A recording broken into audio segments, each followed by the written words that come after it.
നിലവിലെ ലോക ചാമ്പ്യന്മാരായ അർജന്റീനക്കെതിരെ വലിയ കണക്കുകൂട്ടലുകളും പ്ലാനുകളും തയ്യാറാക്കിക്കൊണ്ടാണ് വ്ളാഡിമിർ പെറ്റ്കോവിച്ച് എന്ന അൾജീരിയൻ പരിശീലകൻ ടീമിനെ ഗ്രൗണ്ടിലേക്ക് അയക്കുന്നത്.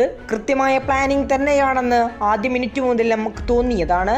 പക്ഷേ ആയുസ് വെറും 17 മിനിറ്റ് മാത്രമാണ് അവശേഷിച്ചത്.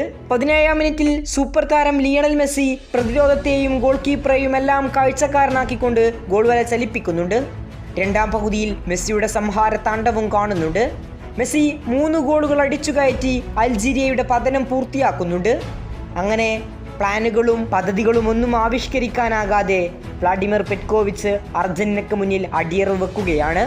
അൾജീരിയ അർജന്റീനയ്ക്ക് മുന്നിൽ പതനം പൂർത്തിയാക്കുകയാണ്. ഈ ഒരു വലിയ പരാജയമൊന്നും അൾജീരിയയും സ്വപ്നം പോലും കണ്ടിട്ടുണ്ടായിരിക്കില്ല. അവിടെയാണ് മെസ്സി മാജിക് വന്നത്. ഇപ്പോൾ ഇതാ അൾജീരിയൻ സൂപ്പർ താരവും അൾജീരിയൻ ടീമിന്റെ ക്യാപ്റ്റനുമായ റിയാദ് മെഹ്റസിനോട് എന്താണ് തോൽവിക്ക് കാരണമെന്ന് മാധ്യമപ്രവർത്തകർ മത്സരശേഷം ചോദിക്കുകയുണ്ടായി.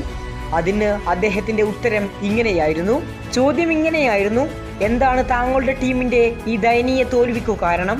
അതിന് അദ്ദേഹത്തിന്റെ സിമ്പിൾ ആൻസർ ഇങ്ങനെയായിരുന്നു: അവർക്ക് മെസ്സിയുണ്ട്, അത് മതി കളി മാറാൻ. മെസ്സി എന്ന ഒറ്റൊരുത്തൻ മതി കളി തന്നെ മാറ്റിമറിക്കാൻ ശേഷിയുള്ളവനെന്നായിരുന്നു റിയാദ് മെഹ്റസിന്റെ ഉത്തരം. അതുതന്നെയാണ് നടന്നതും. മെസ്സിയുടെ ചിറകിലേറി അർജന്റീന ആദ്യ മത്സരത്തിൽ വമ്പൻ വിജയമാണ് സ്വന്തമാക്കിയത്. ആദ്യ മത്സരത്തിൽ തന്നെ 38-കാരനായ ലിയണൽ മെസ്സിയുടെ ഹാട്രിക്കാണ് നമുക്ക് കാണാൻ സാധിച്ചത്. കൂടുതൽ ഫുട്ബോൾ വാർത്തകൾക്കും വിശേഷങ്ങൾക്കും വേണ്ടി ചാനൽ ഇപ്പോൾ തന്നെ മറക്കാതെ സബ്സ്ക്രൈബ് ചെയ്യുക. കൂടുതൽ ഫുട്ബോൾ വാർത്തകളുമായി ഇനിയും കാണാം.